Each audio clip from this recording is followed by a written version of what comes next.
হরে কৃষ্ণ। আজ 8ই জ্যৈষ্ঠ 1432 ও 23শে মে 2025 শুক্রবার, একাদশী অপরা। এই অপরা একাদশীর দিনে আমি ভাগবতম পাঠ করছি। আজ আমি পাঠ করছি ভাগবতমের চতুর্থ স্কন্ধ, প্রথম ভাগ, একাদশ অধ্যায়। ধ্রুব মহারাজকে যুদ্ধ বন্ধ করতে স্বয়ম্ভুব মনুর উপদেশের শ্লোক 1 থেকে 5। অডিওর শুরুতে আমার সকল ভক্তিমতী মা ও ভক্তবৃন্দের শ্রীচরণে দণ্ডবৎ প্রণাম জানিয়ে একটি আবেদন রাখছি, আপনারা যে যেখান থেকে জীবনের পূর্ণতা চ্যানেলে ভাগবতম পাঠ শ্রবণ করছেন, ভাগবতম পাঠ শ্রবণ পরিশেষে জীবনের পূর্ণতা চ্যানেলটিকে সাবস্ক্রাইব করবেন। নারায়ণ হে নারায়ণ, ভবভয়হরণম নারায়ণ। শ্লোক 1, একাদশ অধ্যায়। ধ্রুব মহারাজকে যুদ্ধ বন্ধ করতে স্বয়ম্ভুব মনুর উপদেশ। শ্লোক 1।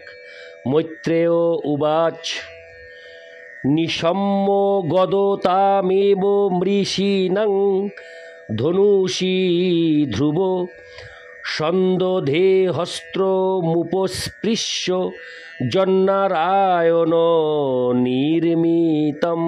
অনুবাদ: শ্রী মৈত্রেয় বললেন, হে বিদুর, ধ্রুব মহারাজ মহর্ষিদের অনুপ্রেরণাদায়ক বাণী শ্রবণ করে জল স্পর্শ করে আচমন করলেন এবং তারপর ভগবান নারায়ণের নির্মিত বাণ তার ধনুকে যুক্ত করলেন। তাৎপর্য: ভগবান শ্রীনারায়ণ ধ্রুব মহারাজকে তার নিজের তৈরি একটি বিশেষ বাণ দান করেছিলেন এবং ধ্রুব মহারাজ যক্ষ নির্মিত মায়া নাশ করার জন্য সেই বাণটি তার ধনুকে যোজন করলেন। ভগবদ্গীতায় 7:14 বলা হয়েছে। হরে কৃষ্ণ। ভগবদ্গীতায় 7:14 বলা হয়েছে, মামেব যে প্রপদ্যন্তে মায়া মেতাং তরন্তীত। হরে কৃষ্ণ।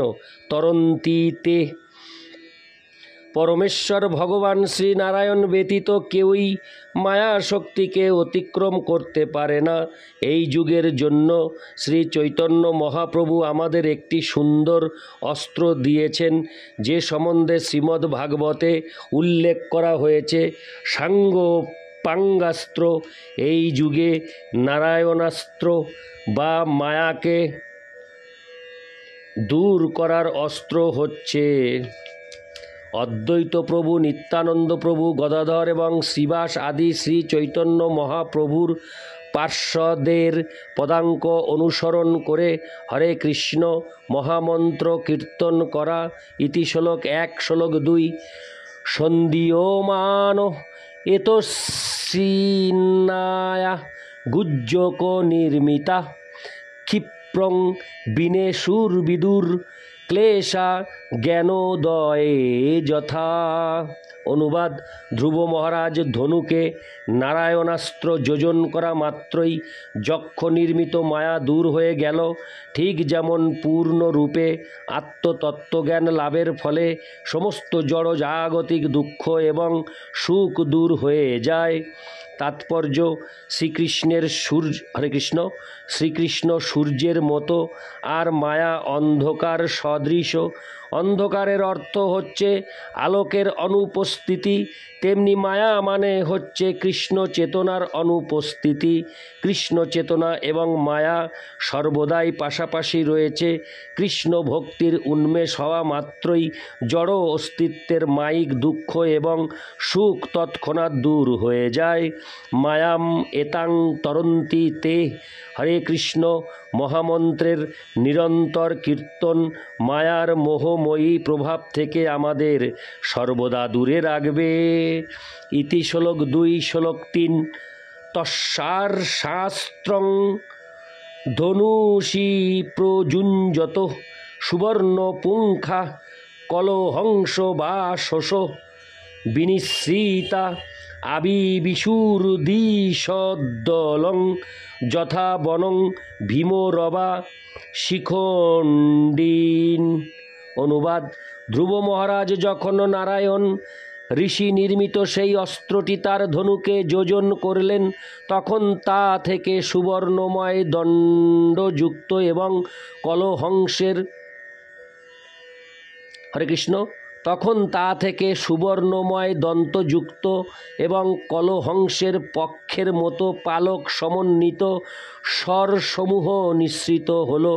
ময়ূরেরা যেমন ভীষণ শব্দ করতে করতে বনের মধ্যে প্রবেশ করে, সেই স্বরসমূহ তেমনি শত্রু সেনার মধ্যে প্রবিষ্ট হল।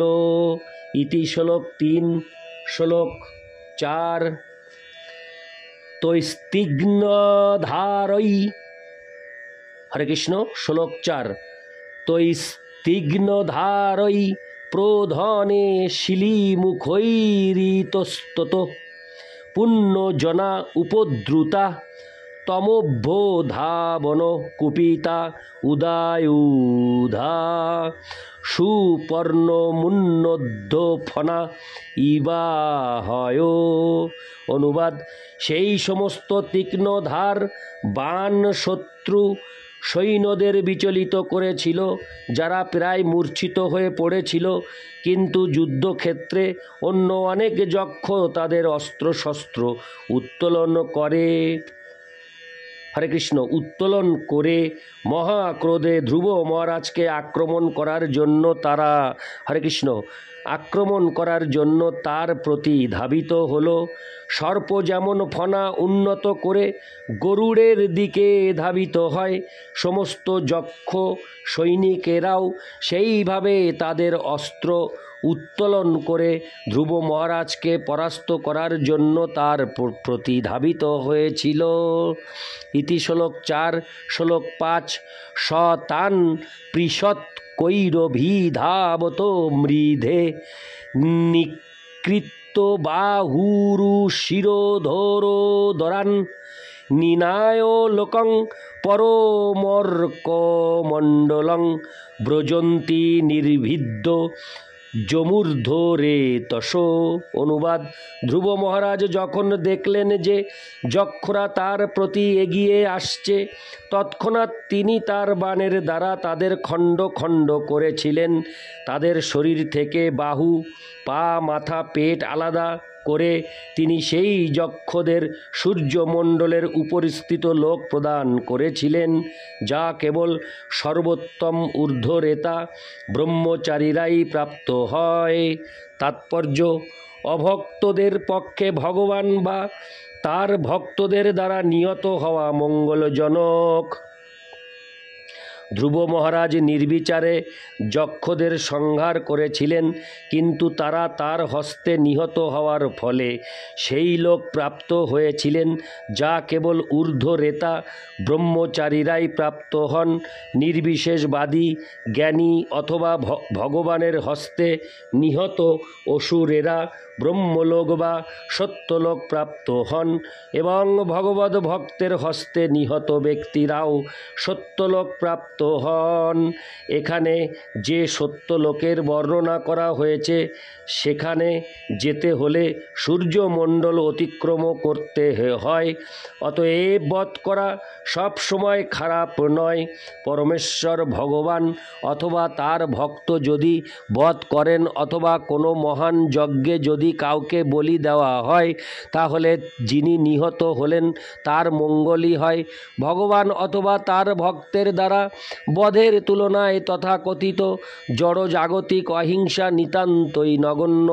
এমনকি যখন কোনো রাজা অথবা রাজ্য সরকার কোনো হত্যাকারীকে বধ করে, তার ফলে হত্যাকারীর লাভ হয়, কারণ তার ফলে সে তার সমস্ত পাপকর্মের ফল থেকে মুক্ত হয়ে যেতে পারে। এই শ্লোক শ্লোকে একটি গুরুত্বপূর্ণ শব্দ হচ্ছে ঊর্ধ্বরেতস, যার অর্থ হচ্ছে যে ব্রহ্মচারীর বীর্য কখনো স্খলিত হয় না। ব্রহ্মচর্য পালন এতই গুরুত্বপূর্ণ যে যদি কেউ কোনো রকম তপস্যা বা বেদবিহিত আচার অনুষ্ঠান নাও করেন, কেবলমাত্র শুদ্ধ ব্রহ্মচারী হয়ে বীর্য স্খলন না করেন, তার ফলে তিনি তার মৃত্যুর পর সত্যলোক প্রাপ্ত হন। সাধারণত যৌন জীবন হচ্ছে জড় জগতের সমস্ত দুঃখ দুর্দশার কারণ। বৈদিক সভ্যতায় নানাভাবে যৌন জীবন নিয়ন্ত্রণ করা হতো। সমাজের সমস্ত মানুষের মধ্যে কেবল গৃহস্থদেরই সুনিয়ন্ত্রিতভাবে যৌন সঙ্গ করার অনুমতি দেওয়া হতো, অন্য সকলেই যৌন জীবন থেকে বিরত থাকতেন। এই যুগের, হরে কৃষ্ণ, এই যুগের মানুষেরা বীর্যস্খলন না করার মূল্য জানে না। ফলস্বরূপ তারা নানাভাবে জড়া প্রকৃতির গুণের বন্ধনে আবদ্ধ হয়ে কেবল এক দুঃখ দুর্দশাময় অস্তিত্বই ভোগ করে। ঊর্ধ্বরেতস শব্দটি বিশেষভাবে মায়াবাদী সন্ন্যাসীদের ইঙ্গিত করে, যারা তপশ্চর্যার কঠোর নিয়ম পালন করে। কিন্তু ভগবদ্গীতায় 8:16 ভগবান বলেছেন যে কেউ যদি ব্রহ্মলোকেও যান, তাকে আবার ফিরে আসতে হয়। ব্রহ্ম ভুবনাল্লোকা পুনরাবর্তিনো অর্জুন। বাস্তবিক মুক্তি কেবল ভক্তির মাধ্যমেই লাভ করা যায়, কারণ ভগবদ ভক্তির প্রভাবে ভক্ত ব্রহ্মলোকেরও ঊর্ধ্বে ভগবত ধামে যেতে পারেন, যেখান থেকে আর ফিরে আসতে হয় না। মায়াবাদী সন্ন্যাসীরা মুক্ত হওয়ার গর্বে অত্যন্ত গর্বিত, কিন্তু পরমেশ্বর ভগবানের সঙ্গে ভক্তিযোগে যুক্ত না হলে প্রকৃত মুক্তি লাভ করা সম্ভব নয়। বলা হয়েছে, হরিং বিনা ন স্মৃতিং তরন্তি। শ্রীকৃষ্ণের কৃপা ব্যতীত কেউই মুক্তি লাভ করতে পারে না। ইতি শ্লোক 5। নারায়ণ হে নারায়ণ ভবভয়হরণম নারায়ণ। হরে কৃষ্ণ।